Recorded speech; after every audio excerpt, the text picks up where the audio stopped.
ਸਤਨਾਮ ਸ੍ਰੀ ਵਾਹਿਗੁਰੂ ਸਾਹਿਬ JIO. ਸਵਈਆ ਸਭ ਹੀ ਕਰਮਾਂ ਕੇ ਆਰੰਭ ਵਿਖੇ, ਬੁੱਧਮਾਨ ਸਦਾ ਫਲ ਕੋ ਸਿਮਰੇ। ਅਤ ਪ੍ਰਾਰੰਭ ਧਾਤ ਕਰੇ ਗਮਨ, ਜਿਨ ਕੋ ਫਲ ਕਰੂਰ ਸੋ ਦੂਰ ਹਰੇ। ਸਭ ਹੀ ਕਰਮਾਂ ਕੇ ਆਰੰਭ ਵਿਖੇ। ਵਾਹਿਗੁਰੂ ਜੀ ਕਾ ਖਾਲਸਾ, ਵਾਹਿਗੁਰੂ ਜੀ ਕੀ ਫਤਿਹ। ਸੋ ਆਪਾਂ ਅੱਜ 8ਵਾਂ ਅਧਿਆਏ ਦੀ ਵਿਚਾਰ ਜੋ ਕੱਲ੍ਹ ਦੀ ਸ਼ੁਰੂ ਕੀਤੀ ਹੈ ਉਹੀ ਕਰ ਰਹੇ ਹਾਂ। 7 ਛੰਦ ਜਿਹੜੇ ਆ ਉਹ ਹੋ ਚੁੱਕੇ 8ਵੇਂ ਅਧਿਆਏ ਦੇ। ਅੱਜ 8ਵਾਂ ਛੰਦ ਜੋ ਸਵਈਏ ਰੂਪ ਵਿੱਚ ਉਹਦੀ ਵਿਚਾਰ ਕਰਾਂਗੇ। ਕਈ ਥਾਵਾਂ ਦੇ ਗ੍ਰੰਥਾਂ ਵਿੱਚ ਜਿਹੜਾ ਦੋਹਰਾ ਆਉਂਦਾ ਅਗਲਾ 9ਵਾਂ, ਪ੍ਰਥਮੇ ਕਰਮ ਵਿਪਾਕ ਕੋ ਸਿਮਰੇ ਹੋਤ ਪ੍ਰਮੋਦ, ਉਹ ਦੋਹਰੇ ਦੇ ਨਾਲ ਹੀ ਮਿਲ ਕੇ ਭਾਵ 8ਵੇਂ ਛੰਦ 'ਤੇ ਕੀਤਾ ਹੈ। ਕਈ ਜਿਹੜਾ ਥਾਵਾਂ 'ਤੇ ਟੀਕਾਕਾਰਾਂ ਨੇ 9ਵਾਂ ਸਵਈਆ ਕੀਤਾ, 8ਵਾਂ ਸਵਈਆ ਕੀਤਾ, 9ਵਾਂ ਦੋਹਰਾ ਕੀਤਾ ਹੈ। ਸੋ ਕੁਝ ਵੀ ਹੋਵੇ ਛੰਦ ਪੂਰੇ ਹੀ ਹੈ। ਜਾਂ ਦੋਹਰੇ ਇਕੱਠੇ ਕਰ ਲਓ ਜਾਂ ਸਵਈਏ ਦੋਨੋਂ ਇਕੱਠੇ ਕਰ ਲਓ, ਇੱਕ ਹੀ ਗੱਲ ਹੈ।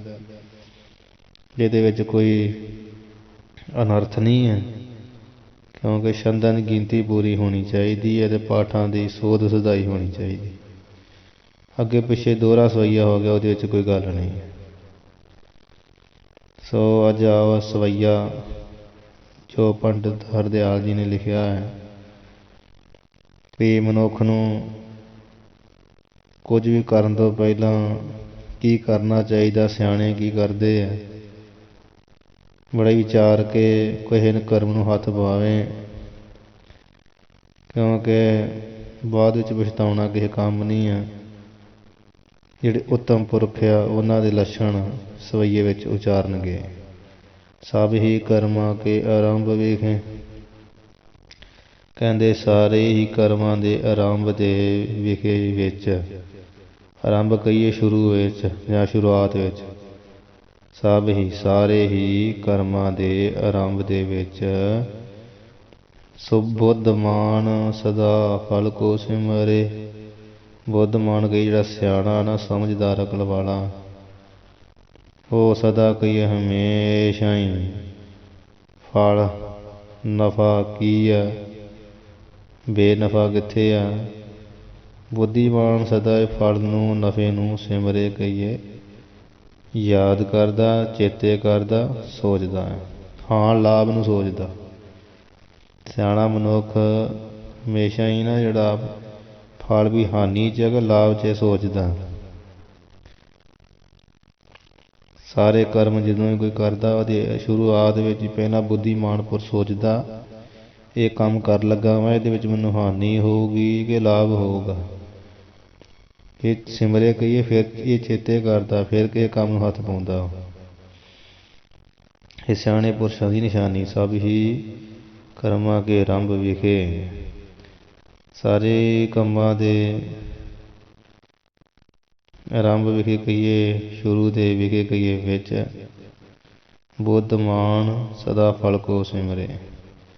ਬੁੱਧੀਮਾਨ ਕਹੀਏ ਜਿਹੜਾ ਬੁੱਧੀ ਵਾਲਾ, ਸ੍ਰੇਸ਼ਟ ਬੁੱਧ ਵਾਲਾ ਸਿਆਣਾ ਮਨੁੱਖ ਹੈ, ਸਦਾ ਕਹੀਏ ਹਮੇਸ਼ਾ ਹੀ ਸਿਮਰੇ, ਚੇਤੇ ਕਰਦਾ, ਨਫੇ ਨੂੰ, ਨਤੀਜੇ ਨੂੰ ਯਾਦ ਕਰਦਾ, ਮੈਨੂੰ ਹਾਨੀ ਹੋ ਕੇ ਨੁਕਸਾਨ ਹੋਊ। ਅਤ ਪ੍ਰਾਰੰਭ ਧਾਤ ਕਰੇ ਗਮਨ, ਅਤ ਕਹੀਏ ਅਤੇ ਅੰਤ ਜਾਂ ਵਿਸ਼ੇਸ਼ ਕਰਕੇ ਜੋ ਵੀ ਕਾਰਜ ਹੈ। ਪ੍ਰਾਰੰਭ ਅਤੇ ਆਂਤ ਕਹੀਏ ਅੰਤ। ਪ੍ਰਾਰੰਭਦ ਭਾਵ ਪ੍ਰਾਰੰਭ ਸ਼ੁਰੂ, ਅਤੇ ਧੱਦੇ ਵਿੱਚ ਨਿਕਲ ਗਿਆ ਐੜਾ ਤੇ ਬਣ ਗਿਆ ਆਂਤ, ਜਾਂ ਕੰਨਾਂ ਵਿੱਚੋਂ ਐੜਾ ਨਿਕਲ ਗਿਆ ਬਿੰਦੀ ਬਣ ਗਈ ਟਿੱਪੀ ਬਣ ਗਿਆ ਅੰਤ। ਪ੍ਰਾਰੰਭ ਅੰਤ। ਅਤ ਕਈ ਵਿਸ਼ੇਸ਼ ਕਰਕੇ ਜੋ ਵੀ ਕਾਰਜ ਆਰੰਭ ਤੇ ਅੰਤ, ਭਾਵ ਜੋ ਆਰੰਭ ਪ੍ਰਾਰੰਭ ਕਹੀਏ ਆਰੰਭ ਕੀਤਾ ਹੈ, ਅਤੇ ਤਾਂ ਆਂਤ ਕਹੀਏ ਉਸ ਦੇ ਅੰਤ ਨੂੰ ਦੇਖ ਕੇ ਜਿਹੜਾ ਹੈ ਕਰੇ ਗਮਨ, ਫਿਰ ਉਸ ਕੰਮ ਵੱਲ ਗਮਨ ਕਰੀਏ, ਕਈ ਜਾਣਾ ਕਰੇ। ਸਿਆਣੇ ਪੁਰਸ਼ ਨੂੰ ਚਾਹੀਦਾ ਵਾ ਅਤਿਅੰਤ ਬੜਾ ਵਿਸ਼ੇਸ਼ ਕਰਕੇ ਜੋ ਵੀ ਕੰਮ ਕਰਨਾ ਨਾ, ਪ੍ਰਾਰੰਭ ਸ਼ੁਰੂ ਕਰਨਾ, ਅਤੇ ਜਾਂ ਜੋ ਪ੍ਰਾਰੰਭ ਸ਼ੁਰੂ ਕੀਤਾ ਆ ਅਤੇ ਉਹਦਾ ਅੰਤ ਕੀ ਹੋਊਗਾ, ਅੰਤ ਕੀ ਮਿਲੂਗਾ, ਇਹ ਸਾਰਾ ਦੇਖ ਕਰਕੇ ਫਿਰ ਉਸ ਕੰਮ ਵੱਲ ਗਮਨ ਕਹੀਏ ਜਾਣਾ ਕਰੇ। ਜਿਨ ਕੋ ਫਲ ਕਰੂਰ ਸੋ ਦੂਰ ਹਰੇ। ਕਹਿੰਦੇ ਫਿਰ ਇੱਦਾਂ ਕਰੇ ਆਰੰਭ ਵੇਲੇ, ਮਤਲਬ ਸੋਚੇ ਵਿਚਾਰੇ ਵੀ ਜਿੰਨਾ ਕੰਮ, ਜਿਨ ਕੋ ਕਹੀਏ ਜਿਨ੍ਹਾਂ ਕੰਮਾਂ ਦਾ ਸ਼ੁਰੂ ਕਰਨ ਵਿੱਚ ਫਲ ਕਰੂਰ ਆ, ਭਿਆਨਕ ਦਿਸਦਾ ਆ, ਠੀਕ ਆ, ਸੋ ਦੂਰ ਹਰੇ। ਸੋ ਕਹੀਏ ਉਹ ਕੰਮ ਨੂੰ ਦੂਰ ਭਾਵ ਦੂਰ ਹਰੇ ਕਹੀਏ ਦੂਰ ਕਰਕੇ ਹਰੇ ਤਿਆਗ ਦੇ, ਜਾਂ ਵੀ ਦੂਰ ਦਾ ਅਰਥ ਵੀ ਉਹਨੂੰ ਦੂਰ ਕਰੇ, ਪਹਿਲਾਂ ਹੀ ਹਰੇ ਕਹੀਏ ਤਿਆਗ ਦੇਵੇ, ਉਹ ਕੰਮ ਨਾ ਕਰੇ ਜਿਸ 'ਚ ਨਹੀਂ ਫਾਇਦਾ ਕੋਈ। ਵਿਸ਼ੇਸ਼ ਕਰਕੇ ਜਿਹੜਾ ਕੰਮ ਆਰੰਭ ਕਰ ਲੱਗਾ ਨਾ ਪੁਰਸ਼, ਵੀ ਉਹਦਾ ਅੰਤ ਕੀ ਮਿਲੂਗਾ, ਇਹ ਵਿਚਾਰ ਲੈ। ਸ਼ੁਰੂ ਕਰਨਾ ਉਹਦਾ ਅੰਤ ਕੀ ਨਿਕਲੂਗਾ, ਫਿਰ ਗਮਨ ਕਰੇ ਵਿਚਾਰ ਕੇ, ਗਮਨ ਕਰੇ ਕਹੀਏ ਜਾਣਾ ਕਰੇ ਉਸ ਕੰਮ ਨੂੰ। ਅਤੇ ਜਿਨ੍ਹਾਂ ਕੰਮਾਂ ਦਾ ਫਲ ਭੈੜਾ ਆ ਨਾ, ਜਿਹਦਾ ਫਲ ਹਾਨੀ 'ਚ ਮਿਲਣਾ, ਉਹ ਕੰਮ ਦੂਰ ਹੀ ਛੱਡ ਦੇਵੇ, ਉਹ ਕੰਮ ਨੂੰ ਦੂਰੋਂ ਹੀ ਪਹਿਲਾਂ ਹੀ ਤਿਆਗ ਦੇਵੇ, ਹਰੇ ਕਹੀਏ ਤਿਆਗ ਦੇਵੇ, ਹਰੇ ਕਹੀਏ ਨਾਸ਼ ਕਰ ਦੇਵੇ, ਭਾਵ ਉਹ ਕੰਮ ਨਾ ਹੀ ਕਰੇ। ਇਹਦੇ ਵਿੱਚ ਹੀ ਭਲਾਈ ਹੈ, ਕਿਉਂਕਿ ਜਦੋਂ ਫਲ ਹੀ ਦਾ ਮਾੜਾ ਮਿਲਣਾ, ਫਿਰ ਉਹਦੇ ਨੇੜੇ ਜਾਊਗਾ ਅਤੇ ਨੁਕਸਾਨ ਹੋਊਗਾ ਨਾ। ਸੋ ਦੂਰ, ਉਹ ਕੰਮ ਤੋਂ ਦੂਰ ਹੋ ਜਾਵੇ, ਹਰੇ ਕਹੀਏ ਉਸ ਕੰਮ ਨੂੰ ਤਿਆਗੇ, ਹਰੇ ਦਾ ਅਰਥ ਤਿਆਗ ਦੇਵੇ, ਹਰੇ ਕਹੀਏ ਉਹਨੂੰ ਨਾਸ਼ ਕਰ ਦੇਵੇ। ਜਿਹੇ ਕਾਰਜ ਕੋ ਫਲ ਚਾਰ ਲਖੈ। ਫਿਰ ਪੰਡਿਤ ਹਰਦਿਆਲ ਜੀ ਕਹਿੰਦੇ ਜਿਹੇ ਕਹੀਏ ਜਿਸ ਕਾਰਜ ਕੰਮ ਕੋ ਕਹੀਏ ਦਾ, ਜਿਸ ਕੰਮ ਦਾ ਫਲ ਨਤੀਜਾ ਨਫਾ ਚਾਰ ਕਹੀਏ ਸੁੰਦਰ ਲਖੇ ਕਹੀਏ ਜਾਣੇ। ਜਿਸ ਕੰਮ ਦਾ ਫਲ ਸੁੰਦਰ ਜਾਣੇ ਵੀ ਇਹਦਾ ਫਲ ਮੈਨੂੰ ਬਹੁਤ ਚੰਗਾ ਮਿਲਣਾ, ਵਹਿ ਧਾਰ ਹਿਰਦੇ ਤਨ ਮੋਹ ਵਿਚਰੇ। ਵਹਿ ਕਹੀਏ ਕਿ ਜਿਸ ਕੰਮ ਵਿੱਚੋਂ ਨਫਾ ਹੋਣਾ ਨਾ, ਪ੍ਰਾਪਤ ਹੁੰਦਾ ਹੋਵੇ, ਵੀ ਜੋ ਆਪਣਾ ਨੁਕਸਾਨ ਨਹੀਂ, ਲਾਭ ਹੀ ਹੈ, ਉਸ ਕੰਮ ਨੂੰ ਆਪਣੇ ਹਿਰਦੇ ਵਿੱਚ ਧਾਰਨ ਕਰਕੇ, ਵਹਿ ਕਹੀਏ ਉਹ ਕੰਮ ਨੂੰ ਆਪਣੇ ਹਿਰਦੇ ਵਿੱਚ ਧਾਰਨ ਕਰਕੇ ਤਿੰਨ ਮੋਹ ਵਿਚਰੇ। ਤਿੰਨ ਮੋਹ ਕਹੀਏ, ਤਿੰਨ ਮੋਹ ਦਾ ਅਰਥ ਇਹਦੇ ਵਿੱਚ, ਤਿੰਨ ਕਹੀਏ ਤੇ ਇਸ ਕੰਮ ਵਿੱਚ ਜਾਂ ਉਸ ਕੰਮ ਦੇ ਵਿੱਚ ਵਿਚਰਨਾ ਕਰੇ। ਆਓ ਉਸ ਕੰਮ ਨੂੰ ਹਿਰਦੇ ਵਿੱਚ ਪ੍ਰੇਮ ਧਾਰ ਕੇ ਕਰਨਾ ਕਰੇ, ਉਸ ਤੋਂ ਪਿੱਛੇ ਨਾ ਹਟੇ। ਜਿੱਥੇ ਆਪਾਂ ਨੂੰ ਫਲ ਮਿਲ ਰਿਹਾ ਨਾ ਚੰਗਾ, ਹਾਂਜੀ, ਲਖੇ ਦਾ ਅਰਥ ਹੈ ਜਾਣੇ ਦੇਖੇ, ਜਿਹਦੇ ਵਿੱਚ ਚੰਗਾ ਫਲ ਜਾਣੇ ਦੇਖੇ, ਵਹਿ ਕਹੀਏ ਉਹ ਕੰਮ ਨੂੰ ਧਾਰ ਕਰਕੇ ਨਾ ਹਿਰਦੇ ਵਿੱਚ ਤਿੰਨ ਮੋਹ ਵਿਚਰੇ, ਅਤੇ ਇਸ ਕੰਮ ਦੇ ਵਿੱਚ ਵਿਚਰੇ, ਭਾਵ ਨੂੰ ਕਰੇ ਤਕੜਿਆਂ ਹੋ ਕੇ। ਠੀਕ ਹੈ ਜੀ। ਅਤ ਪ੍ਰਾਰੰਭ ਧਾਤ ਕਰੇ ਗਮਨ। ਪ੍ਰਾਰੰਭ ਧਾਤ ਦਾ ਹੁੰਦਾ ਵੀ ਅਖੀਰ ਭਾਗਾਂ ਅਨੁਸਾਰ, ਠੀਕ ਹੈ ਜੀ, ਭਾਵ ਸ਼ੁਰੂ ਤੋਂ ਲੈ ਕੇ ਅਤੇ ਅੰਤ ਤੱਕ, ਸ਼ੁਰੂ ਤੋਂ ਲੈ ਕੇ ਕੰਮ ਦਾ ਅੰਤ ਤੱਕ ਜਾਣ ਕੇ ਦਾ ਫਲ ਕੀ, ਫਿਰ ਜਲਣਾ ਕਰੇ ਜਿਹਦਾ ਫਲ ਭੈੜਾ ਵਾ, ਸੋ ਦੂਰ ਕਹੀਏ ਉਸ ਕੰਮ ਨੂੰ ਜਿਹੜਾ ਦੂਰ ਕਰ ਦੇਵੇ, ਹਟਾ ਦੇਵੇ, ਹਰੇ ਕਹੀਏ ਜਿਹੜਾ ਨੂੰ ਨਾਸ਼ ਕਰ ਦੇਵੇ, ਭਾਵ ਉਹ ਕੰਮ ਨੂੰ ਹੱਥ ਨਾ ਹੀ ਪਾਵੇ, ਚੰਗੀ ਗੱਲ ਹੈ। ਜਿਸ ਕੰਮ ਦਾ ਜਾਣੇ ਫਲ ਬੜਾ ਸੁੰਦਰ ਆ, ਫਲ ਸੁੰਦਰ ਦੇਖੇ, ਉਹਨੂੰ ਉਹਦੇ 'ਚ ਧਾਰ ਕੇ ਅਤੇ ਉਹਦੇ ਵਿੱਚ ਵਿਚਰੇ, ਭਾਵ ਉਹਨੂੰ ਕੰਮ ਨੂੰ ਕਰੇ, ਉਹਦੇ ਵਿੱਚ ਦੇਰੀ ਨਾ ਕਰੇ, ਉਹ 'ਚ ਦਵਾ ਦਵ ਉੱਦਮ ਕਰੇ। ਸਭ ਕਾਜ ਕੇ ਆਦਿ ਵਿਚਾਰ ਬਲ ਹੋ। ਕਹਿਣ ਦਾ ਇਹਨਾਂ ਦਾ ਮਤਲਬ ਇਹ ਆ, ਸਾਰੇ ਜਿਹੜੇ ਕੰਮ ਆ, ਸਭ ਕਾਜ ਕੇ, ਸਾਰੇ ਕੰਮਾਂ ਦੀ ਜਿਹੜੀ ਆਦ ਮੋਢੇ ਹਨ, ਉਹ ਵਿਚਾਰ ਕਰਨੀ ਹੀ ਭਲਾ ਕਹੀਏ ਚੰਗਾ ਹੈ। ਸਾਰੇ ਕੰਮਾਂ ਦੇ ਮੁੱਢ ਵਿੱਚ ਵਿਚਾਰ ਕਰਨਾ ਹੀ ਚੰਗਾ ਹੈ, ਸੋਚਣਾ ਹੀ ਚੰਗਾ ਹੈ। ਆਦਿ ਦਾ ਅਰਥ ਮੁੱਢ ਵੀ ਅਤੇ ਪਹਿਲਾਂ ਵੀ, ਸਾਰੇ ਕੰਮਾਂ ਦੇ ਪਹਿਲਾਂ ਜਿਹੜਾ ਵਿਚਾਰ ਕਰਨਾ ਉਹੀ ਭਲਾ ਕਹੀਏ ਚੰਗਾ। ਪੜੋ ਦਾ ਅਰਥ ਚੰਗਾ। ਠੀਕ ਹੈ ਜੀ। ਪੁਰਖੋਤਮ ਲਖਣ ਇਹ ਉਚਰੇ, ਕਹਿੰਦੇ ਇਹ ਜਿਹੜੇ ਲੱਛਣ ਆ ਪੁਰਖਾਂ ਤੋਂ ਉੱਤਮ ਭਾਵ ਉੱਤਮ ਮਨੁੱਖਾਂ ਦੇ ਲੱਛਣ ਇਹ ਕਹੀਏ, ਇਹ ਜਿਹੜੇ ਉਚਰੇ ਕਹੀਏ ਉਚਾਰੇ ਆ, ਦੱਸੇ ਆ। ਉੱਤਮ ਪੁਰਸ਼ ਇੱਦਾਂ ਹੀ ਕਰਦੇ ਆ। ਉੱਤਮ ਪੁਰਸ਼ਾਂ ਦੇ ਲੱਛਣ ਆ ਕੇ ਆ, ਤੁਸੀਂ ਵੀ ਉੱਤਮ ਪੁਰਸ਼ ਬਣੋ ਅਤੇ ਇਹਨਾਂ ਨੂੰ ਧਾਰਨ ਕਰੋ।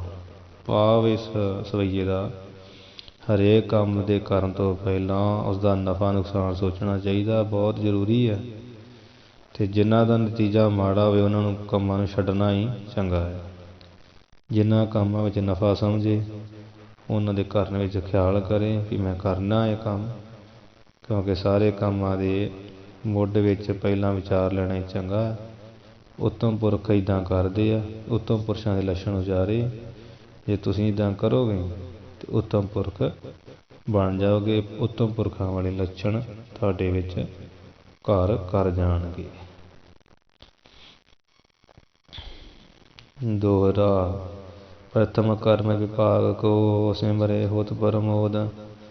ਇਸ ਲਈ ਕਹਿੰਦੇ ਆ ਕਿ ਕਿਸੇ ਵੀ ਕੰਮ ਦੇ ਲਈ ਉਦਮ ਕਰ ਦੋ। ਪ੍ਰਥਮ ਕਹੀਏ ਪਹਿਲਾਂ, ਕਿਸੇ ਵੀ ਕੰਮ ਵਿੱਚ ਵੜਨ ਤੋਂ ਪਹਿਲਾਂ ਨਾ ਉਹਦਾ ਜਿਹੜਾ ਕਰਮ, ਉਸ ਕੰਮ ਦਾ ਜਿਹੜਾ ਵਿਭਾਗ ਕਹੀਏ ਫਲ ਆ, ਉਸ ਫਲ ਨੂੰ ਉਹਦਾ ਅਰਥ ਨੂੰ ਕੋਈ ਵੀ ਕੰਮ ਕਰਨ ਤੋਂ ਪਹਿਲਾਂ ਉਸ ਕੰਮ ਦਾ ਜਿਹੜਾ ਫਲ ਆ ਉਸ ਫਲ ਨੂੰ ਸਿਮਰੇ ਕਹੀਏ, ਚੇਤੇ ਕਰੇ ਮਨੁੱਖ, ਯਾਦ ਕਰੇ। ਅਤੇ ਯਾਦ ਕਰਨ ਤੋਂ ਭਾਵ ਉਸ ਦੇ ਨਤੀਜੇ ਨੂੰ ਦੇਖਣਾ ਕਰੇ। ਯਾਦ ਕਰੇ ਦਾ ਫਲ ਕੀ ਹੋਊਗਾ? ਜਦੋਂ ਇੱਦਾਂ ਦੇਖਣਾ ਕਰੂਗਾ, ਜੇਕਰ ਉਹਦਾ ਨਤੀਜਾ ਚੰਗਾ ਤਾਂ ਉਹਨੂੰ ਕਰੇ ਅਤੇ ਪ੍ਰਮੋਦ ਹੋਤ। ਫਿਰ ਪ੍ਰਮੋਦ ਕਹੀਏ ਵਿਸ਼ੇਸ਼ ਕਰਕੇ ਭਾਰੀ ਪ੍ਰਕਾਰ ਉਹਨੂੰ ਮੋਦ ਕਹੀਏ, ਖੁਸ਼ੀ ਹੋਤ ਕਹੀਏ ਹੋਵੇਗੀ ਜਾਂ ਹੁੰਦੀ ਹੈ। ਜਿਹੜਾ ਫਲ ਵਿਚਾਰ ਲੈਂਦਾ ਵੀ ਤਾਂ ਚੰਗਾ ਫਲ ਹੈ। ਅਤੇ ਜੇ ਉਹਦੇ ਵੇਖਣ ਵਾਲੇ ਦਾ ਫਲ ਨਤੀਜਾ ਮਾੜਾ ਆ, ਸਹੀ ਨਹੀਂ ਨਿਕਲਦਾ, ਅਤੇ ਉਸ ਨੂੰ ਸਿਮਰੇ ਕਈ ਚੇਤੇ ਕਰਕੇ, ਯਾਦ ਕਰਕੇ ਅਤੇ ਉਹਨੂੰ ਤਿਆਗ ਦੇਵੇ ਉਸ ਕੰਮ ਨੂੰ, ਅਤੇ ਕੀ ਹੋਊਗਾ? ਹੋਤ ਪ੍ਰਮੋਦ। ਪ੍ਰਮੋਦ ਕਹੀਏ ਭਾਰੀ ਪ੍ਰਕਾਰ ਵਿਸ਼ੇਸ਼ ਕਰਕੇ ਉਹਨੂੰ ਖੁਸ਼ੀ ਹੋਤ ਕਹੀਏ ਹੋਵੇਗੀ, ਅਤੇ ਹੋਤ ਕਹੀਏ ਹੁੰਦੀ ਹੈ। ਜਿਹੜਾ ਬੰਦਾ ਪਹਿਲਾਂ ਵਿਚਾਰ ਕਰ ਲੈਂਦਾ, ਵਕਤ ਵਿਚਾਰੇ ਸੋ ਬੰਦਾ ਹੋਏ। ਵਕਤ ਵਿਚਾਰੇ ਵੇਖੇ ਫਲ ਦਾ, ਇਸ ਕਰਮ ਦਾ ਫਲ ਕੀ ਹੈ। ਪਹਿਲਾਂ ਕੰਮ ਦੇ ਫਲ ਨੂੰ ਵਿਚਾਰ ਲੈਣਾ ਯੋਗ ਆ। ਇਹ ਕਹਿ ਰਹੇ ਜਰਤ ਧਾਮ ਕੇ ਸ਼ਾਂਤ ਹਿਤ। ਅੱਗੇ ਦ੍ਰਿਸ਼ਟਾਂਤ ਦਿੰਦੇ ਬੜਾ ਸੋਹਣਾ, ਕਹਿੰਦੇ ਜਿਸ ਪ੍ਰਕਾਰ ਨਾਲ ਧਾਮ ਕਹੀਏ ਘਰ ਜਿਹੜਾ ਹੈ ਉਹ ਅੱਗ ਦੇ ਨਾਲ ਜਰਤ ਕੇ ਜੜਦਾ ਹੋਵੇ, ਜਰਦਾ ਹੋਵੇ, ਸੜਦਾ ਹੋਵੇ। ਉਸ ਸੜਦੇ ਹੋਏ ਘਰ ਦੇ ਸ਼ਾਂਤ ਵਾਸਤੇ, ਸ਼ਾਂਤੀ ਕਹੀਏ ਉਹਦੀ ਜਿਹੜੀ ਉਹਨੂੰ ਅੱਗ ਲੱਗੀ, ਉਸ ਅੱਗ ਨੂੰ ਸ਼ਾਂਤ ਕਰਨ ਦੇ ਹਿੱਤ ਕਹੀਏ ਵਾਸਤੇ, ਜਾਂ ਅੱਗ ਦੇ ਬੁਝਾਉਣ ਲਈ। ਹਾਂਜੀ। ਆਦਿ ਕੂਪ ਸ਼ੁਭ ਖੋਦ। ਆਦਿ ਪਹਿਲਾਂ ਹੀ ਜਿਹੜੇ ਪ੍ਰਬੰਧ ਆਦਿ ਮੁੱਢ ਤੋਂ ਹੀ ਜਾਂ ਪਹਿਲਾਂ ਹੀ ਪ੍ਰਬੰਧ ਕਰ ਲੈਣੇ ਚਾਹੀਦੇ। ਉਹ ਕੀ ਆ? ਕੂਪ ਕਹੀਏ ਖੂਹ। ਖੂਹ ਜਿਹੜਾ ਆ ਉਹ ਜਿਹੜਾ ਖੋਦ ਕਹੀਏ ਪੁੱਟਿਆ ਹੋਇਆ ਹੀ, ਸ਼ੁਭ ਕਹੀਏ ਸ੍ਰੇਸ਼ਟ ਆ, ਚੰਗਾ।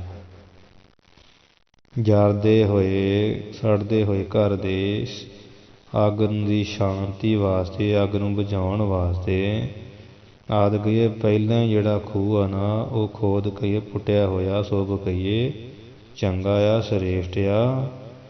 ਪਹਿਲਾਂ ਪੁੱਟਿਆ ਹੋਇਆ ਖੂਹ ਹੋਊਗਾ ਅਤੇ ਅੱਗ ਬੁਝਾਉਣ ਦੇ ਕੰਮ ਆਊਗਾ। ਪਾਣੀ ਦੀ ਜ਼ਰੂਰਤ ਪਏਗੀ।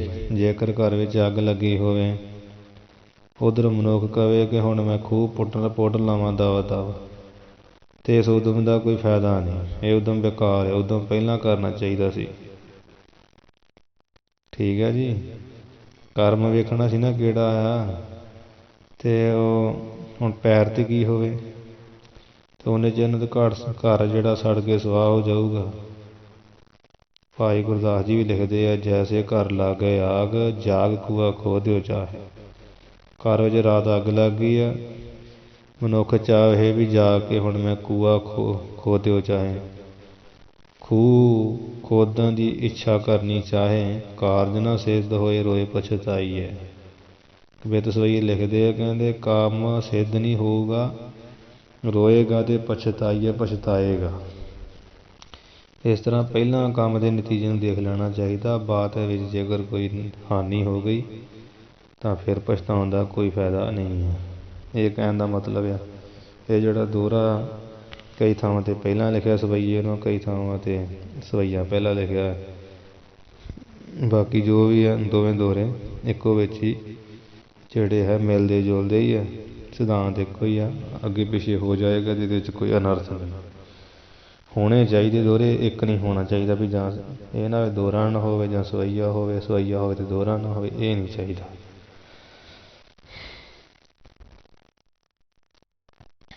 ਜਰਦਾ ਸੜਦਾ ਹੋਇਆ ਘਰ, ਉਹਦੀ ਅੱਗ ਦੀ ਸ਼ਾਂਤੀ ਵਾਸਤੇ, ਅੱਗ ਨੂੰ ਬੁਝਾਉਣ ਵਾਸਤੇ ਆਦਿ ਕਹੀਏ ਪਹਿਲਾਂ ਖੂਹ ਜਿਹੜਾ ਖੋਦਿਆ ਹੋਇਆ ਸ਼ੁਭ ਕਹੀਏ ਚੰਗਾ। ਪਹਿਲਾਂ ਹੀ ਖੋਦ ਲੈਣਾ ਚਾਹੀਦਾ, ਪੈਰ 'ਤੇ ਖੂਹ ਆਪਾਂ ਨਹੀਂ ਪੁੱਟ ਸਕਦੇ। ਇਸੇ ਤਰ੍ਹਾਂ ਕਹਿੰਦੇ ਆ ਵੀ ਕੰਮ ਕਰਨ ਤੋਂ ਪਹਿਲਾਂ, ਕੋਈ ਵੀ ਕੰਮ ਕਰਨ ਤੋਂ ਪਹਿਲਾਂ ਉਹਦੇ ਫਲ ਨੂੰ ਸਿਮਰਿਆ ਕਹੀਏ, ਯਾਦ ਕਰੋ, ਚੇਤੇ ਕਰੋ। ਉਹਦਾ ਨਤੀਜਾ ਕੀ ਹੈ, ਉਹ ਨਤੀਜੇ ਨੂੰ ਵਿਚਾਰ ਕੇ ਤੁਹਾਨੂੰ ਪ੍ਰਮੋਦ ਖੁਸ਼ੀ ਹੋਏਗੀ। ਸਭ ਕਾਜ ਕੇ ਆਦਿ ਵਿਚਾਰ ਬਲੋ ਵਾਹਿਗੁਰੂ। ਅੱਗੇ ਫਿਰ ਸਵਈਆ ਚਾਰ ਦੇ ਤਨ ਆਪ ਇਕੱਤਰ ਕਰੇ ਜਨ ਜੋ ਕਹੀਏ ਜਿਹੜਾ ਜਨ ਮਨੁੱਖ ਆਪ ਧਨ ਕਹੀਏ ਦੌਲਤ ਇਕੱਤਰ ਕਹੀਏ ਇਕੱਠੀ ਕਰਦਾ ਹੈ, ਭਾਵ ਆਪ ਦਸਾਂ ਨੌਂ ਦੀ ਕਿਰਤ ਕਰਦਾ, ਨਿਜ ਬ੍ਰਿਤ ਨਿਮਿਤ ਹੈ ਉਤਮ ਤੇ, ਕਹਿੰਦੇ ਉਸ ਦੀ ਨਿਜ ਕਹੀਏ ਆਪਣੀ, ਬ੍ਰਿਤ ਕਹੀਏ ਉਪਜੀਵਕਾ ਗੁਜ਼ਾਰਾ, ਨਿਮਿਤ ਹੈ ਕਹੀਏ ਵਾਸਤੇ, ਉਹ ਧਨ ਸਭ ਤੋਂ ਉੱਤਮ ਸ੍ਰੇਸ਼ਟ ਆ।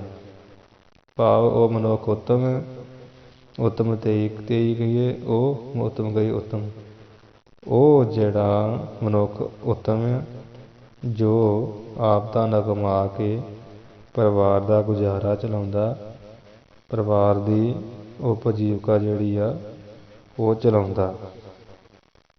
ਠੀਕ ਆ ਜੀ। ਧਨ ਆਪ ਇਕੱਤਰ ਕਰੇ ਜਨ ਜੋ,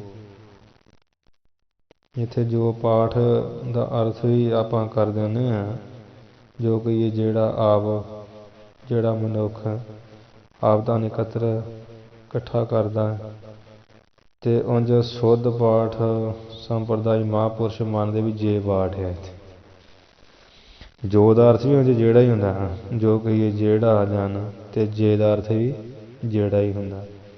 ਪਰ ਜਿਹੜਾ ਪਾਠ ਗੁਣੀ ਗਿਆਨੀਆਂ ਮਹਾਂਪੁਰਸ਼ਾਂ ਨੇ ਸ਼ੁੱਧ ਕਰਾਇਆ ਉਹ ਜੇ ਪਾਠ ਕਰ ਲੈਣਾ। ਅਤੇ ਧਨ ਆਪ ਇਕੱਤਰ ਕਰੇ ਜਨ ਜੇ ਕਹੀਏ ਜੇ ਦਾ ਅਰਥ ਵੀ ਜਿਹੜਾ, ਜੋ ਦਾ ਅਰਥ ਵੀ ਜਿਹੜਾ ਹੀ।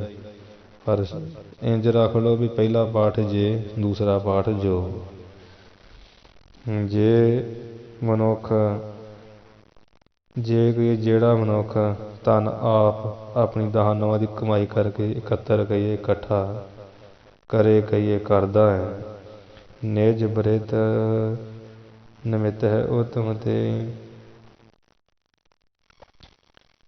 ਨਿਜ ਅਰਥ ਇਹਦਾ ਆਪਾਂ ਕਰ ਹੀ ਲਿਆ। ਨਿਜ ਮਤਲਬ ਜੋ ਮਨੁੱਖ ਆਪਣੇ ਗੁਜ਼ਾਰੇ ਵਾਸਤੇ ਧਨ ਆਪ ਇਕੱਠਾ ਕਰਦਾ ਹੈ ਉਹ ਸਭ ਤੋਂ ਚੰਗਾ, ਭਾਵ ਜੋ ਆਪ ਕਮਾਈ ਕਰਕੇ ਖਾਂਦਾ। ਕਹਿਣ ਦਾ ਮਤਲਬ ਇਹ, ਹਾਂਜੀ, ਕਹਿਣ ਦਾ ਮਤਲਬ ਪੰਡਿਤ ਹਰਦਿਆਲ ਜੀ ਦਾ ਇਹੀ ਹੈ ਕਿ ਸਭ ਕਾਜ ਕੇ ਧਨ ਆਪ ਇਕੱਤਰ ਕਰੇ ਜਨ ਜੋ, ਧਨ ਆਪ ਇਕੱਤਰ ਕਰੇ ਜਨ ਜੇ ਕਹੀਏ ਜਿਹੜਾ ਜਨ ਮਨੁੱਖ ਆਪ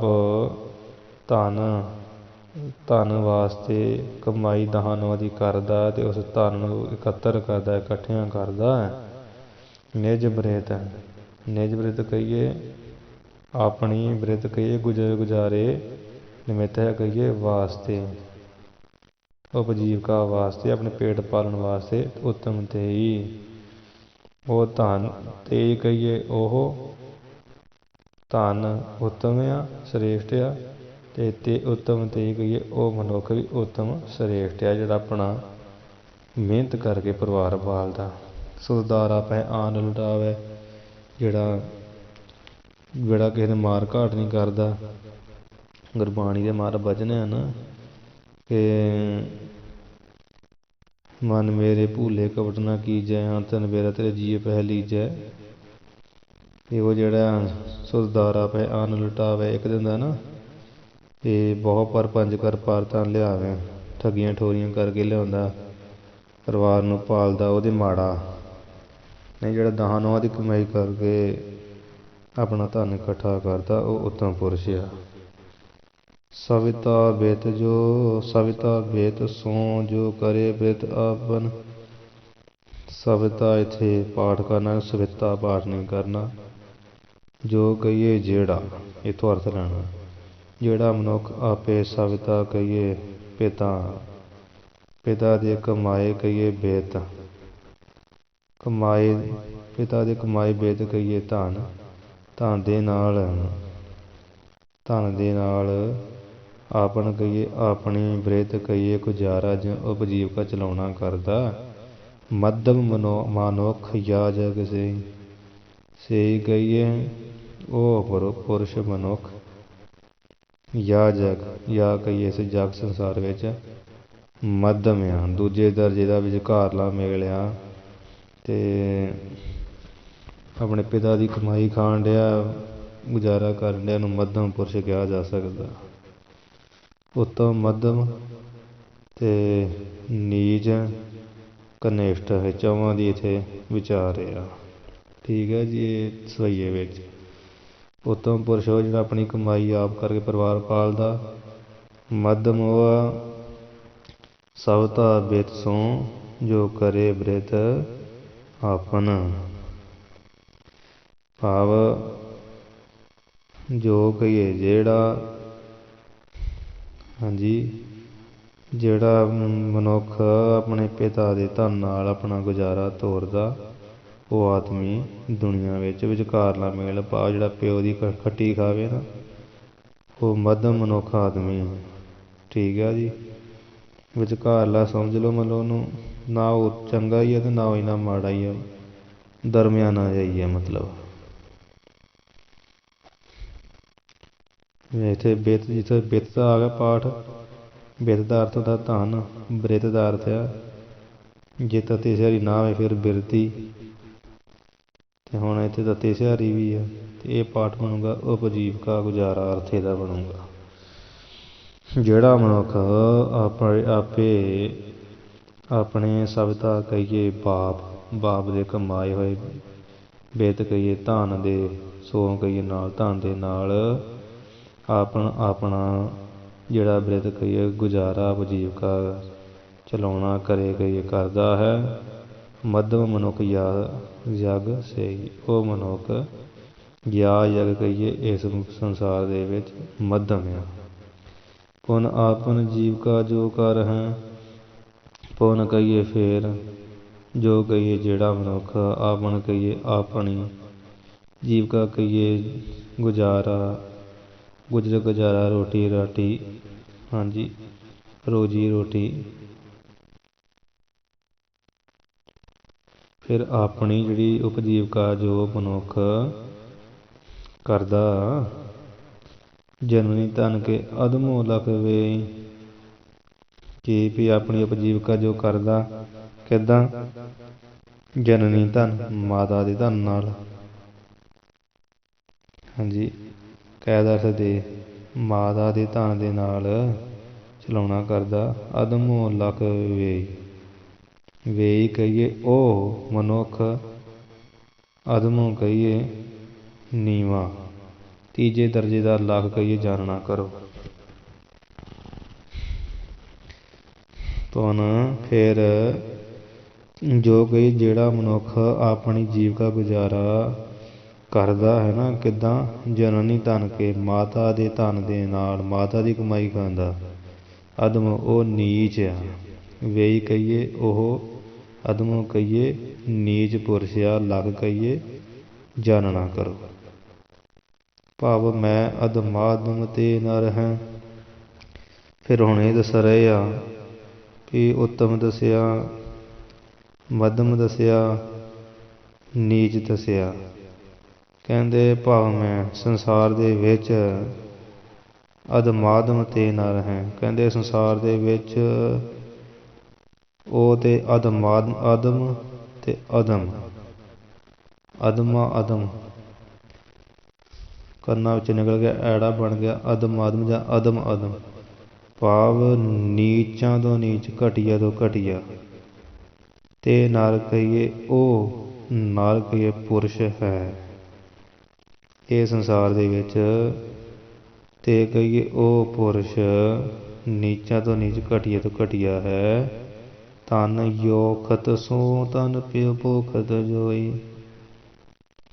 ਕਿਹੜਾ ਜੇਈ ਕਹੀਏ ਜਿਹੜਾ ਆਪਣੀ ਯੋਖਤ ਕਹੀਏ ਇਸਤਰੀ, ਯੋਖਤ ਦਾ ਅਰਥ ਕਰਨਾ ਇਸਤਰੀ। ਜੇਈ ਕਹੀਏ ਜਿਹੜਾ ਆਪਣੀ ਯੋਖਤ ਕਹੀਏ ਇਸਤਰੀ ਦੇ ਕਮਾਏ ਹੋਏ ਧਨ ਪੈਸੇ ਦੇ ਸੌ ਕਹੀਏ ਨਾਲ। ਤਨ ਕਹੀਏ ਆਪਣਾ ਜਿਹੜਾ ਸਰੀਰ ਆ ਉਹਨੂੰ ਭੋਖਤ ਕਹੀਏ, ਭੁੱਖ ਦਾ ਪਾਲਣਾ ਕਰਦਾ। ਭਾਵ ਇਸਤਰੀ ਮਿਹਨਤ ਮਜ਼ਦੂਰੀ ਕਰਕੇ ਧਨ ਕਮਾ ਕੇ ਲਿਆਉਂਦੀ ਹੈ ਅਤੇ ਪਤੀ ਵਿਹਲਾ ਬੈਠ ਕੇ ਖਾਂਦਾ। ਅਜਿਹਾ ਪੁਰਸ਼ ਨੀਚ ਤੋਂ ਨੀਚ ਹੈ ਜਿਹੜਾ ਖੋਹ ਕੇ ਖਾਂਦਾ, ਕੁੱਟ ਮਾਰ ਕੇ।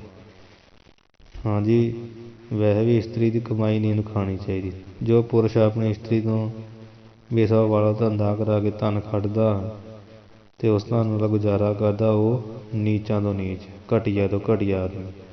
ਅਦਮ ਭਾਵ ਅਦਮਾ ਕਹੀਏ ਨੀਚ, ਅਦਮਾ ਕਹੀਏ ਨੀਚ ਅਤੇ ਅਦਮ ਕਹੀਏ ਨੀਚ। ਹਾਂਜੀ, ਨੀਚਾਂ ਤੋਂ ਨੀਚ, ਨੀਵੇਂ ਤੋਂ ਨੀਵਾਂ, ਘਟੀਆ ਤੋਂ ਘਟੀਆ ਸਮਝ ਲਓ।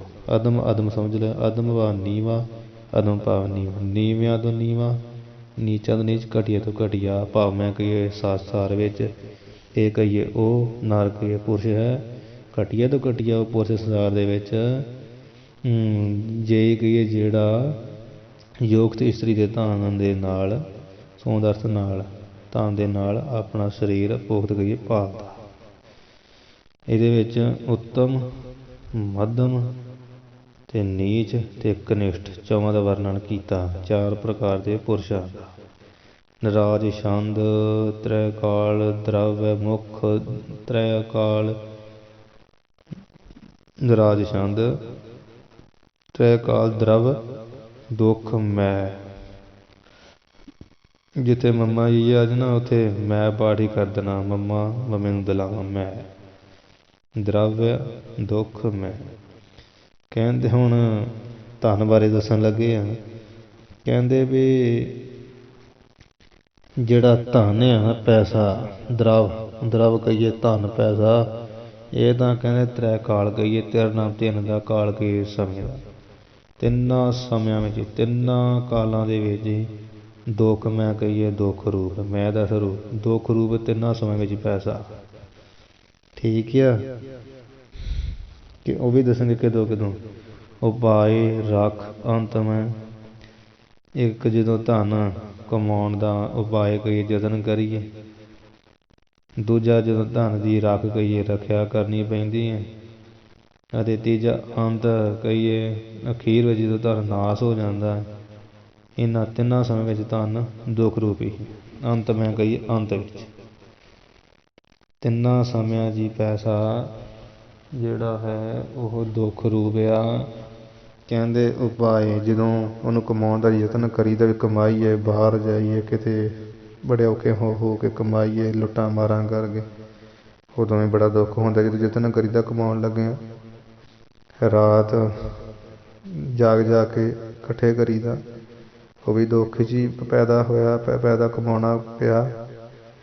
ਫਿਰ ਰੱਖ ਕਹੀਏ ਰੱਖਿਆ ਕਰਦੇ ਹਾਂ ਵੀ, ਰੱਖਿਆ ਕਰਨੀ ਪੈਂਦੀ ਹੈ, ਕੋਈ ਡਾਹ ਨਾ ਦੇਵੇ, ਲੈ ਨਾ ਜਾਵੇ। ਅੰਤ ਮੈਂ ਜਦੋਂ ਵੀ ਅੰਤ ਹੋ ਜਾਂਦਾ, ਕੋਈ ਖੋਹ ਲੈਂਦਾ, ਖਤਮ ਹੋ ਜਾਂਦਾ ਬਿਮਾਰੀਆਂ ਦੇ ਲੱਗ ਕੇ। ਅੰਤ ਵਿੱਚ ਵੀ ਇਹ ਦੁੱਖ ਰੂਪ ਹੀ ਆ।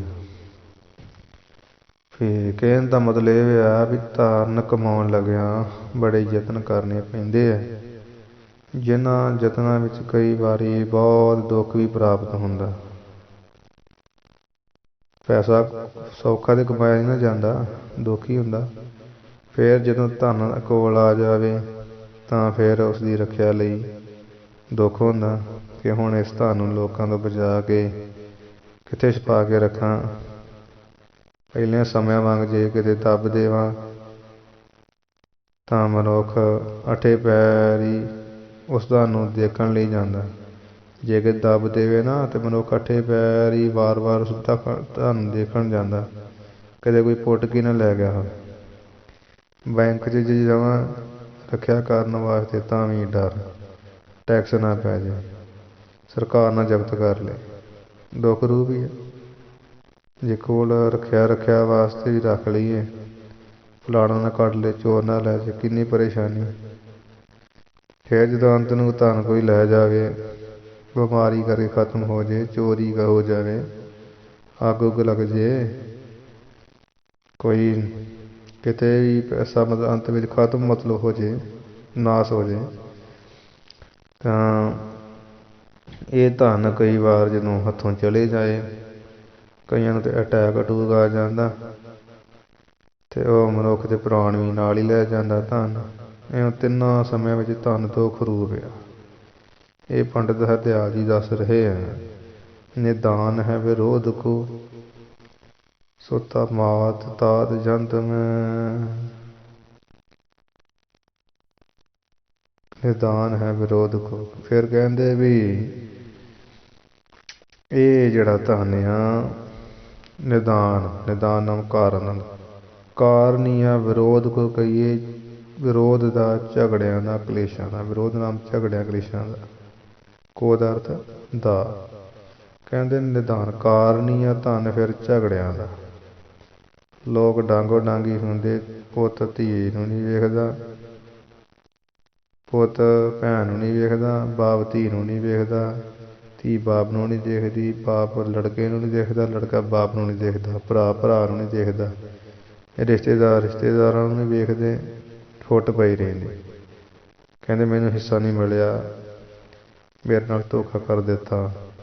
ਇਹ ਧਨ ਕਾਰਨ ਹੈ ਵਿਰੋਧ ਦਾ। ਫਿਰ ਸੋ ਮਾਤ ਤਾਤ ਜੰਤ ਮੈਂ, ਕਹਿੰਦੇ ਕਿਹਨਾਂ ਵਿੱਚ ਇਹ ਧਨ ਆਪਣੇ ਵੇਖੋ ਮਾਤ ਮਾਂ, ਤਾਤ ਕਹੀਏ ਬਾਪ, ਭੈਣ ਭਰਾ ਆਦਿ, ਜੰਤ ਮੈਂ ਕਹੀਏ ਜਨਤਾ ਜੀਵਾਂ ਵਿੱਚ, ਉਹ ਕਹੀਏ ਉਹ ਧਨ ਜਿਹੜਾ ਮਾਤਾ ਤਾਤ ਕਹੀਏ ਪਿਤਾ, ਜੰਤ ਕਹੀਏ ਜੰਤ ਜੀਵਾਂ ਦੇ ਮੈਂ ਕਹੀਏ ਵਿੱਚ, ਕਾਰਨ ਹੀ ਆ ਝਗੜਿਆਂ ਦਾ, ਝਗੜਾ ਹੀ ਪਾ ਛੱਡਦਾ। ਠੀਕ ਹੈ ਜੀ। ਰਾਜ ਛੰਦ ਉਚਾਰ ਰਹੇ। ਕ੍ਰਿਤਾਂਤ ਧਾਮ ਕਾਮ ਕੋ, ਕ੍ਰਿਤਾਂਤ ਕ੍ਰਿਤ ਆਂਤ, ਕ੍ਰਿਤ ਆਂਤ ਪਾਠ ਤਤੇ ਵਿੱਚ ਐੜਾ ਨਿਕਲ ਗਿਆ ਕ੍ਰਿਤ ਆਂਤ। ਜੇ ਕੰਨੇ ਵਿੱਚ ਐੜਾ ਕੱਢਣਾ ਉਹ ਬਣ ਗਿਆ ਐੜਾ, ਤੇ ਬਿੰਦੀ ਬਣ ਗਿਆ ਅੰਤ, ਕ੍ਰਿਤ ਅੰਤ ਧਾਮ ਕਾਮ ਕੋ। ਕ੍ਰਿਤ ਅੰਤ ਭਾਵ ਸਾਰੀ ਕ੍ਰਿਤ ਕਹੀਏ ਕੀਤੇ ਹੋਏ ਪ੍ਰਪੰਚ ਦਾ ਅੰਤ ਕਰਨ ਵਾਲੇ ਧਰਮਰਾਜੇ ਦੇ ਧਾਮ ਕਹੀਏ ਘਰ ਯਮ ਲੋਕ ਵਿੱਚ ਪਹੁੰਚਾਉਣ ਦਾ ਕਾਮ ਕਹੀਏ ਕੰਮ ਕਰਦਾ। ਕੋ ਦਾ ਅਰਥ ਨੂੰ ਜਾਂ ਦਾ ਹੁੰਦਾ। ਇੱਥੇ ਵੀ ਫਿਰ ਕ੍ਰਿਤ ਕੀਤਾ ਹੋਇਆ ਪ੍ਰਪੰਚ ਦਾ ਅੰਤ, ਜਿਹੜਾ ਪਰਮੇਸ਼ਰ ਨੇ ਕੀਤਾ ਨਾ ਪ੍ਰਪੰਚ। ਕਰਤਾਂਤ ਦਾ ਅਰਥ ਧਰਮ ਰਾਜਾ ਬਣਦਾ ਹੈ। ਹਾਂਜੀ, ਵੀ ਫਿਰ ਕਰਤਾਂਤ ਜਿਹੜਾ ਧਰਮ ਰਾਜੇ ਦਾ ਧਾਮ ਕਈ ਘਰ ਨੂੰ ਜਮ ਲੋਕ, ਉਹ ਜਮ ਲੋਕ ਨੂੰ ਪਹੁੰਚਾਉਣ ਦਾ ਵੀ ਕੰਮ ਕਰਦਾ ਹੈ। ਅਲੰਕ੍ਰਿਤੀ ਸਮਸ਼ਟ ਹੈ, ਭਾਵੇਂ ਸਮਸ਼ਟ ਕਹੀਏ ਸਾਰੇ ਕੰਮਾਂ ਦਾ, ਅਲੰਕ੍ਰਿਤੀ ਕਹੀਏ ਗਹਿਣਾ ਸ਼ਿੰਗਾਰ ਰੂਪ ਵੀ ਇਹ ਧਨ। ਸਾਰੇ ਕੰਮ ਇਨ ਬਿਨ ਸਰਣਾ ਏਕ ਕਾਮ। ਹਾਂਜੀ, ਆਦਿ ਭਵਾਨੀ ਈਸਰੀ ਮਾਇਆ ਜਾ ਕੋ ਨਾਮ, ਇਨ ਬਿਨ ਸਰਣਾ ਏਕ ਕਾਮ ਪੂਰਨ ਹੋਤ ਨਾ ਕਾਮ। ਇਨ ਬਿਨ ਸਰਣਾ ਏਕ ਸ਼ੈਨ ਪੂਰਨ ਹੋਤ ਨਾ ਕਾਮ। ਇਸ ਤਰ੍ਹਾਂ ਤੁਕਾਂ ਸਰੀ ਸਭ ਲੋਕ ਅੰਸ਼ਾ ਵਿੱਚ ਵੀ ਆਉਂਦੀਆਂ ਕਿ ਇਹ ਜਿਹੜੀ ਮਾਇਆ ਇਸੇ ਤਰ੍ਹਾਂ ਹੀ ਆ। ਆਦਿ ਭਵਾਨੀ ਈਸਵਰੀ ਮਾਇਆ ਜਾ ਕੋ ਨਾਮ। ਠੀਕ ਹੈ ਜੀ। ਪਰ ਇਹ ਧਨ ਕਹਿੰਦੇ ਆ ਕਰਤਾਂਤ। ਕਰਤਾਂਤ ਨਾਮ ਸਿੱਧਾ ਹੀ ਆ ਕੀ ਆ ਧਰਮ ਰਾਜੇ ਦਾ ਸਮਝ ਲੈਣਾ। ਕਿਉਂਕਿ ਕ੍ਰਿਤ ਨਾ ਹੁੰਦਾ ਕੀਤੇ ਦਾ। ਕੀਤਾ ਹੈ, ਹੁਣ ਕ੍ਰਿਤ ਨਾਮ ਕੀਤਾ ਹੋਇਆ, ਉਹ ਕੀ ਪਰਮੇਸ਼ਰ ਦਾ ਬਣਾਇਆ ਪ੍ਰਪੰਚ ਸੰਸਾਰ। ਕੀਤਾ ਹੋਇਆ ਜੋ ਪਰਮੇਸ਼ਰ ਦਾ ਸੰਸਾਰ ਆ, ਉਸ ਦਾ ਅੰਤ ਕਰਨ ਵਾਲਾ, ਉਹਦਾ ਅੰਤ ਕਰਨ ਵਾਲਾ ਕੌਣ ਹੈ? ਧਰਮ ਰਾਜਾ ਹੀ ਹੈ, ਜਾਮੀ ਹੈ।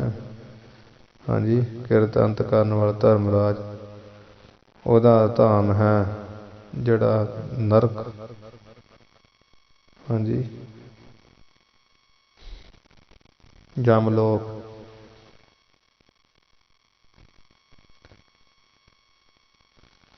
ਧਰਮ ਰਾਜੇ ਦੇ ਘਰ ਜਮਲੋਕ ਵਿੱਚ ਪਹੁੰਚਾਉਣ ਦਾ ਵੀ ਕੰਮ ਇਹ ਕਰਦਾ ਹੈ, ਜਾਂ ਉਸ ਕੰਮ ਨੂੰ ਵੀ ਕਰਨ ਵਿੱਚ ਇਹ ਮਦਦ ਕਰਦਾ ਹੈ। ਧਰਮ ਰਾਜੇ ਦਾ ਜਿਹੜਾ ਘਰ ਨਾ ਜਮਲੋਕ, ਉਸ ਵਿੱਚ ਪਹੁੰਚਾਉਣ ਨੂੰ ਇਹ ਕੰਮ ਕਰਦਾ, ਕੰਮ ਕਹੀਏ ਕੰਮ ਕਰਦਾ। ਠੀਕ ਹੈ ਜੀ।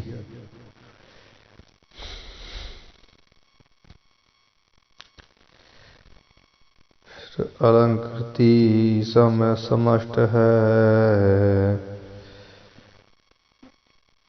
फिर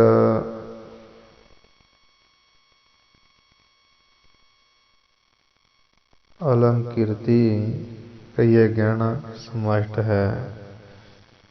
सारे जीवन का अलंकृति, सारे कामां दा उंज गहना भी है, भावें कि धन सब नूं बाहरी तौर ते सोहना बनाउंदा है।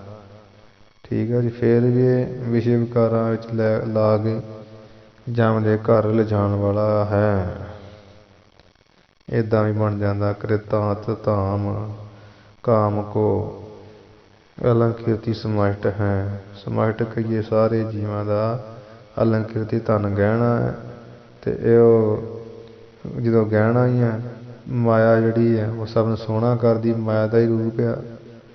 हाँ जी, हाथ होए तो मुगत सियाना, पैसा घर जो मूर्ख भी सियाने हो जाते, तो वह जो सोहना बनाउंदा है बाहरी तौर ते धन, ते काम को कहिए काम का विषय विकारां का भी जिहड़ा है काम फिर पूरा पूरा ही करदा। विषय विकार जिहड़े आ वो फुरदे हैं, जिस करके विषय विकारां का फुरने करके उन्हें कोई सही हो जाता। फिर धर्म राजे का जिहड़ा धाम कहिए घर आ उस नूं प्राप्त होंदा। धर्म राज के घर नूं ये लै जाण वाला है धन। ये कहण दा ये प्रयोजन आ पंडित हरदयाल जी का।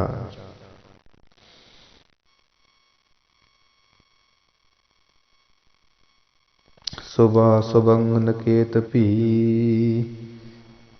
सुबह संग सुबह सुबंग, सुबह शुभ ते कन्ना विच निकल गया ऐड़ा, भाव अशुभंग। शुभ ते अशुभ, शुभ नाम चंगे दा, अशुभ नाम माड़े दा। भावें चंगे जां माड़े दा घर है। नकेत, नकेत नाम घर दा। ठीक है जी। ते कहते भी भावें चंगे जां माड़े दा घर है। तथातप, तथाप त्याग सरेठ है। तथाप कहिए फेर भी, तथा पे पाठ करना, तथा पे पाठ करना, तथा पे पे से आ रही ना पे संबंधक कर, तथा पे त्याग सरेठ है। तथा कहिए फेर, पे कहिए भी, फेर भी इसका छड्डना ही जड़ा ना, त्याग कहिए छड्डना ही, सरेठ कहिए उत्तम आ चंगा है। जां ये धन चंगे माड़े नूं सुहपण दिंदा है, फिर भी छड्डना चंगा ही है। शुभ कहिए चंगा, अशुभ कहिए माड़ा। चंगे माड़े नूं, चंगे माड़े घरां नूं भी जिहड़ा है सोना करदा ही है, धन लाइए ते फिर भी इहनूं त्याग श्रेष्ठ है। इहदा त्याग श्रेष्ठ ही है, भला ही है, चंगा ही है। ये कहण दा मतलब है। सुबह सुबंग नकेत भी, ये धन भावें शुभ कहिए चंगे, अशुभ कहिए माड़े दा, नकेत कहिए घर भी, घर भी है। भाव दुनियादारी के हरेक कामां विच काम आउण वाला है। ਪੈਸਾ ਹੀ ਹੁੰਦਾ ਨਾ ਹਰ ਥਾਂ ਕੰਮ। ਪੈਸੇ ਬਿਨਾਂ ਤੇ 10 ਕਦਮ ਨਹੀਂ ਤੁਰਿਆ ਜਾਂਦਾ ਕਿਤੇ ਆਉਣਾ ਜਾਣਾ ਹੋਵੇ। ਤਥਾ ਪੇ ਤਿਆਗ ਸ੍ਰੇਸ਼ਟ ਹੈ। ਪੰਡਿਤ ਹਰਦਿਆਲ ਜੀ ਫਿਰ ਵੀ ਬੜੀ ਸੂਖਮ ਦ੍ਰਿਸ਼ਟੀ ਨਾਲ ਕਹਿੰਦੇ ਆ ਵੀ ਇਹ ਜਿਹੜਾ ਤਿਆਗ, ਧਨ ਦਾ ਤਿਆਗਣਾ ਹੀ ਸ੍ਰੇਸ਼ਟ ਕਹੀਏ, ਚੰਗਾ। ਇਸੇ ਸਿਧਾਂਤ ਨੂੰ ਸ੍ਰੀ ਗੁਰੂ ਤੇਗ ਬਹਾਦਰ ਸਾਹਿਬ ਮਹਾਰਾਜ ਜੀ ਨੇ ਸਿੱਖਾਂ ਪ੍ਰਤੀ ਉਪਦੇਸ਼ ਦਿੰਦਿਆਂ ਕਿ ਧਨ ਤੇ ਢੰਗਾਂ ਕਰਕੇ ਦੁਖਦਾਈ ਆ। ਸੰਚਨ ਪਾਲਣ ਨਾਸ ਮਝਾਰ, ਦੁਖਦਾਇਕ ਧਨ ਕੋ ਨਿਰਧਾਰ। ਇਕੱਠਾ ਕਰਨਾ, ਪਾਲਣੇ ਦੀ ਰੱਖਿਆ ਕਰਨੀ, ਇਹਦਾ ਨਾਸ ਹੋ ਜਾਣਾ, ਇਹਨਾਂ ਤਿੰਨਾਂ ਦੇ ਵਿੱਚ ਹੀ ਨਾ ਦੁਖਦਾਇਕ, ਦੁੱਖ ਹੀ ਦੇਣ ਵਾਲਾ ਧਨ। ਤੇ ਇਸ ਧਨ ਨੂੰ ਦੁੱਖ ਦੇਣ ਵਾਲਾ ਨਿਰਧਾਰ ਕੇ ਨਿਰਣਾ ਕਰ ਲਓ, ਨਿਸ਼ਚੇ ਕਰ ਲਓ ਤੁਸੀਂ। ਸੋਰਠਾ ਜੋਬਨ ਧਨ ਅਵਿਵੇਕ। ਕਹਿੰਦੇ ਆ ਜੋਬਨ ਜਵਾਨੀ ਦੀ ਅਵਸਥਾ, ਧਨ ਕਹੀਏ ਦੌਲਤ, ਅਵਿਵੇਕ ਕਹੀਏ ਅਗਿਆਨ। ਅਵਿਵੇਕ ਹੁੰਦਾ ਗਿਆਨ, ਅਵਿਵੇਕ ਹੁੰਦਾ ਅਗਿਆਨ। ਜਵਾਨੀ ਦੀ ਅਵਸਥਾ, ਧਨ ਦੌਲਤ, ਅਵਿਵੇਕ ਕਹੀਏ ਅਗਿਆਨ, ਅਤੇ ਪ੍ਰਭਤਾ ਕਹੀਏ ਵਡਿਆਈ। ਚਾਰੋਂ ਪਰਮ ਰਿਪ, ਪ੍ਰਭਤਾ ਚਾਰੋਂ ਪਰਮ ਰਿਪ। ਅਵਿਵੇਕ ਤੇ ਵਿਸ਼ਰਾਮ ਦੇਣਾ ਤੇ ਪ੍ਰਭਤਾ ਪਾ ਕੇ ਚਾਰ ਹੋ ਗਏ, ਚਾਰੋਂ ਪਰਮ ਰਿਪ। ਇਹਦੇ ਚਾਰੋਂ ਹੀ ਪਰਮ ਕਹੀਏ ਵੱਡੇ, ਰਿਪ ਕਹੀਏ ਦੁਸ਼ਮਣ ਹੈ। ਠੀਕ ਆ ਜੀ। ਰਾਜ ਮਾਲ ਰੂਪ ਜਾਤ, ਜੋਬਨ ਪੰਜੇ ਠੱਗ। ਇਹਨੀ ਠੱਗੀ ਜੱਗ ਠੱਗਿਆ, ਕਿਨੇ ਨਾ ਰੱਖੀ ਲੱਜ। ਬਲਾਰਗੀ ਆਵਾਜ਼ ਗੁਰੂ ਕੇ ਭਜਨ ਆਉਂਦੇ। ਮਾਲ ਜਿਹੜਾ ਧਨ ਆ, ਰੂਪ ਸਰੀਰ ਦਾ, ਰੂਪ ਦਾ ਨਾਮ ਆਕਾਰ ਦਾ ਵੀ ਹੁੰਦਾ, ਰੂਪ ਨਾਮ ਰੰਗ ਰੂਪ ਦਾ ਵੀ ਹੁੰਦਾ। ਤੇ ਰਾਜ ਭਾਗ, ਜਾਤੀ ਉੱਚੀ ਜਾਤੀ, ਜੋਬਨ ਜਵਾਨੀ, ਇਹ ਪੰਜੇ ਕੀ ਵੱਡੇ ਠੱਗ ਆ ਬੰਦੇ ਵਾਸਤੇ। ਇਹ ਨਹੀਂ ਠੱਗੀ ਜੱਗ ਠੱਗਿਆ। ਇਹਨਾਂ ਕਹਿੰਦੇ ਪੰਜਾਂ ਨੇ ਠੱਗੀਆਂ ਮਾਰ ਮਾਰ ਕੇ ਜੱਗ ਦੇ ਜੀਵਾਂ ਨੂੰ ਠੱਗਿਆ ਹੋਇਆ। ਜੱਗ ਨਾਮ ਜੀਵ ਦਾ ਹੁੰਦਾ ਵਾ, ਜੀਵਾਂ ਨੂੰ ਠੱਗਿਆ ਹੋਇਆ। ਕਿਨ ਨਾ ਰੱਖੀ ਲੱਜ। ਇਹਨਾਂ ਪੰਜਾਂ ਵਿੱਚ ਕਿਸੇ ਨੇ ਲੱਜ ਸ਼ਰਮ ਰੱਖੀ ਨਹੀਂ ਆ, ਤੇ ਜੀਵ ਨੇ ਵੀ ਇਹਨਾਂ ਕਰਕੇ ਲੱਜ ਕਿਤੇ ਰੱਖੀ ਨਹੀਂ। ਜੋਬਨ ਜਵਾਨੀ ਦੀ ਅਵਸਥਾ, ਜਵਾਨੀ ਚੜ੍ਹਦੀ ਆ, ਤੇ ਧਨ ਕੋਲ ਹੋਵੇ, ਤੇ ਅਗਿਆਨ ਤੇ ਪ੍ਰਭਤਾ ਵਡਿਆਈ ਹੋਵੇ। ਚਾਰੋਂ ਹੀ ਕਹਿੰਦੇ ਮਨੁੱਖ ਦੇ ਨਾ ਵੱਡੇ, ਪਰਮ ਕਹੀਏ ਵੱਡੇ, ਰਿਪ ਕਹੀਏ ਵੈਰੀ ਹੈ। ਜਵਾਨੀ ਹੋਵੇ ਫਿਰ ਵੀ ਬੰਦਾ ਨਹੀਂ ਕਿਹਦੀ ਗੱਲ ਮੰਨਦਾ। ਪੈਸਾ ਹੋਵੇ ਮਾਇਆ ਧਾਰੀਏ ਦਾ ਨਾ ਬੋਲਾ, ਸ਼ਬਦ ਨਸਲੀ ਰੋੜਕ ਝੋਲਾ। ਅਵਿਵੇਕ ਅਗਿਆਨੀ ਹੋਵੇ ਤੇ ਤਾਂ ਵੀ ਲੋਕਾਂ ਦੀ ਲਾਫਾ ਕਰਦਾ ਰਹਿੰਦਾ। ਸਮਝ ਆਪ ਨੂੰ ਨਹੀਂ ਹੁੰਦੀ, ਕਈ ਦੂਜਿਆਂ ਨੂੰ ਜਾਂਦਾ। ਜੇ ਪ੍ਰਭਤਾ ਕੀ ਵਡਿਆਈ ਮਿਲੇ ਤੇ ਵਡਿਆਈ ਵੀ ਬੰਦੇ ਨੂੰ ਹੰਕਾਰ ਹੀ ਚੜਾ ਦਿੰਦੀ। ਦੇਤ ਅਨਰਥ ਅਕੀਕ। ਇਹਨਾਂ ਵਿੱਚੋਂ ਇੱਕ ਇੱਕ ਕਹੀਏ, ਇੱਕ ਇੱਕ ਵੀ ਅਨਰਥ ਕਹੀਏ, ਦੁੱਖ ਦੇਤ ਕਹੀਏ ਦੇਣ ਵਾਲਾ। ਅਕੇਕ ਇੱਕ ਏਕ। ਇਹਨਾਂ ਚੌਵਾਂ ਵਿੱਚੋਂ ਕਹਿੰਦੇ ਹੈ ਤੇ ਵੱਡੇ ਵੈਰੀ ਹੈ, ਚਾਰੇ ਬੰਦੇ ਨੇ। ਤੇ ਦੇਤ ਅਨਰਥ ਅਕੇਕ। ਇੱਕ ਅਰਥ ਹੈ ਸੰਧੀ ਨੂੰ, ਇੱਕ ਏਕ। ਈੜੀ ਦੇ ਜਿਹੜੀ ਕੱਕੇ ਦੇ ਉੱਤੇ ਲਾਵਾਂ ਲੱਗੀ, ਉਹਦੇ ਵਿੱਚੋਂ ਨਿਕਲੂਗੀ ਈੜੀ।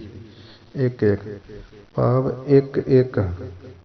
ਇਹਨਾਂ ਚੌਵਾਂ 'ਚ ਇੱਕ ਇੱਕ ਵੀ ਜੇ ਬੰਦਿਆਂ ਦੇ ਘਰ ਕਰ ਜਾਵੇ ਨਾ, ਉਹ ਅਨਰਥ ਹੀ ਦਿੰਦੇ। ਦੇਤ ਕਹੀਏ ਦਿੰਦੇ, ਅਨਰਥ ਕਹੀਏ ਦੁੱਖ ਹੀ, ਦੇਤ ਕਹੀਏ ਦੇਣ ਵਾਲਾ।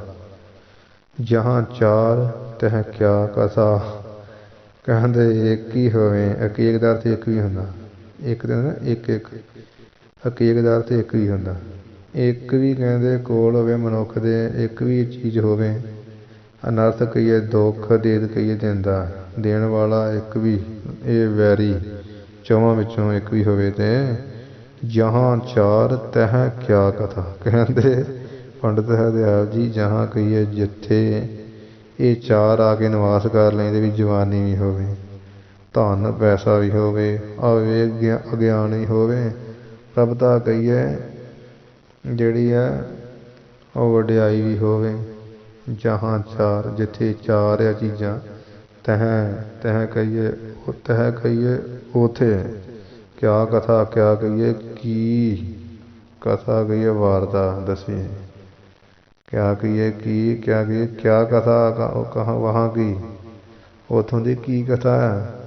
आहो उत्थे तां बहुत बुरा हाल कर देणगे जिथे सारियां चीज़ां होए इकट्ठियां। जवानी चढ़ी आ, पैसा आ, है अविवेक अज्ञान आ, प्रभुता आ, उत्थे की बन सकदा। ठीक है कि नहीं। जिथे अविवेक उत्थे तो नशा नुशा ही आऊगा, पैसा नशा नुशा सब कुछ ही हुंदा। जिवें चरित्रां विच आउंदी ना कथा दसवें पातशाह दे, इत्थे बटाले लग जाओ पठान दी अपनी लड़की नाल संबंध ही कर लैंदा।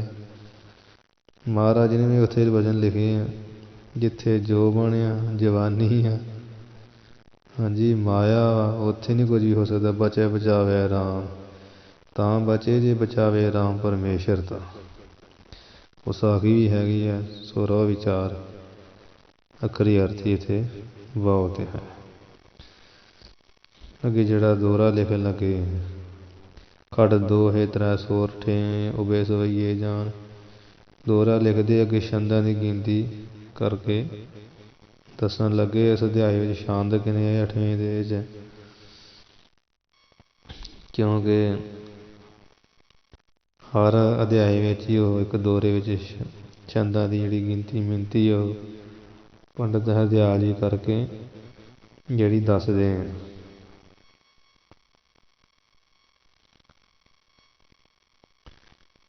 दोहरा खड़ दोहे त्रै सोरठे, कहते इस अध्याय 8वें के अंदर खड़ कहिए 6 दोहे कहिए दोहरे, त्रै कहिए 3 सोरठे, त्रै सोरठे कहिए 3 सोरठे, कहने अगे 9 उबे सवैये जान,